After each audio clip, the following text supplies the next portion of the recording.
نماز میں صرف فرض پڑھے اور سنتیں نہ پڑھے، اس کا عمومی مفہوم تو یہ بنتا ہے کہ جیسے فجر کی نماز میں اس نے 2 فرض پڑھے لیکن 2 سنتیں چھوڑ دی، ظہر کی نماز میں 4 فرض پڑھے لیکن جو پہلے کی 4 سنتیں اور بعد کی 2 سنتیں وہ چھوڑ دی۔ اسی طرح مغرب میں اور عشاء میں، عصر کے اندر تو سنتیں مؤکدہ ہوتی نہیں، سنتیں ہیں لیکن سنتیں غیر مؤکدہ ہیں۔ تو دیکھیں حکم یہ ہے کہ یہ جو نوافل ہوتے ہیں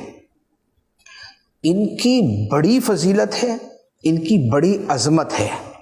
اور قیامت کے دن اگر بندے کے فرضوں میں کچھ کمی رہ جائے گی، جیسے بھولے سے کسی آدمی نے بے وضو نماز پڑھ لی تھی، اس کو نہیں پتہ چلا، یا ناقص انداز کے اندر اس نے فرض پڑھے تھے، تو اللہ تعالیٰ ان سنتوں اور نوافل کے ذریعے اس کے فرضوں کی کمی پوری فرمائے گا۔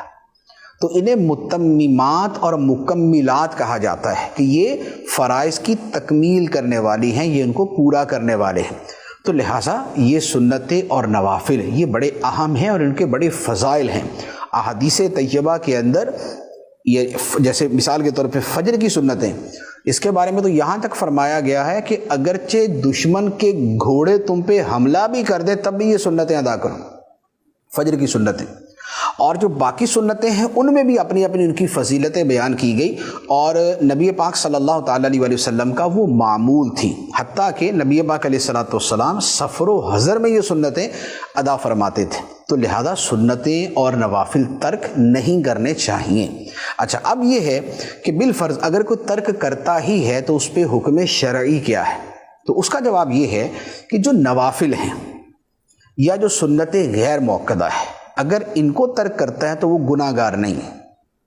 ایک فضیلت کا عمل تھا اس نے چھوڑ دیا۔ لیکن اگر سنت مؤکدہ ترک کرتا ہے، سنت مؤکدہ کون سی ہیں؟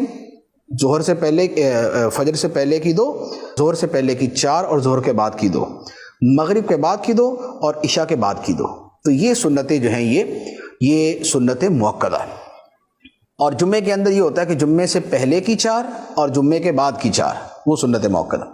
تو اب اگر جو سنت مؤکدہ کا تاریخ ہے تو اس کے بارے میں حکم یہ ہے کہ اگر کوئی ایک آدھ مرتبہ کبھی کبھار چھوڑ دی تو اس پر گناہ نہیں ہے۔ ہاں، اس سے پوچھا جائے گا کہ کیوں چھوڑی، یعنی کہ اس سے پوچھ گچھ ہوگی، سرزنش ہوگی، لیکن اس پر گناہ نہیں ہے۔ لیکن اگر سنت مؤکدہ کے ترک کی عادت بنا لے کہ بار بار چھوڑتا ہے، بار بار چھوڑتا ہے، تو یہ جو سنت مؤکدہ کا ترک ہے یہ گناہ ہے، پھر اس پر گناہ ہوگا، اور پھر گناہ جو ہے وہ بہرحال عذاب کے مستحق ہونے کا سبب بنتا ہے۔ البتہ اس میں ایک اور صورت بھی ہے، وہ فقہاء کرام نے جو بیان فرمائی ہے وہ بڑی سخت صورت ہے۔ وہ یہ ہے کہ جو بندہ سنتیں یہ سمجھ کے چھوڑتا ہے کہ یار ان کی کیا اہمیت ہے، تو اس پر فقہاء کرام نے کفر کا حکم دیا ہے کہ اس نے سنتوں کی تخفیف کی ہے، توہین کی ہے، انہیں معمولی اور ہلکا سا سمجھا ہے، تو اس پر بڑا سخت حکم ہے۔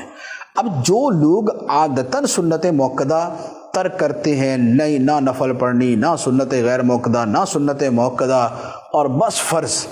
تو جو بالکل ہی ایسا معمول بنا لے تو ان کے بارے میں بڑا اندیشہ ہے کہ کہیں یہی وہ ہلکے پن والا اور یہ اس طرح کا ان کے دل کے اندر معنی و مفہوم نہ ہو کہ جس کے اوپر اتنا سخت حکم لگتا ہے۔ تو لہذا سنت ترک نہیں کرنی چاہیے، بلکہ یہ جو 12 سنتیں مؤکدہ ہیں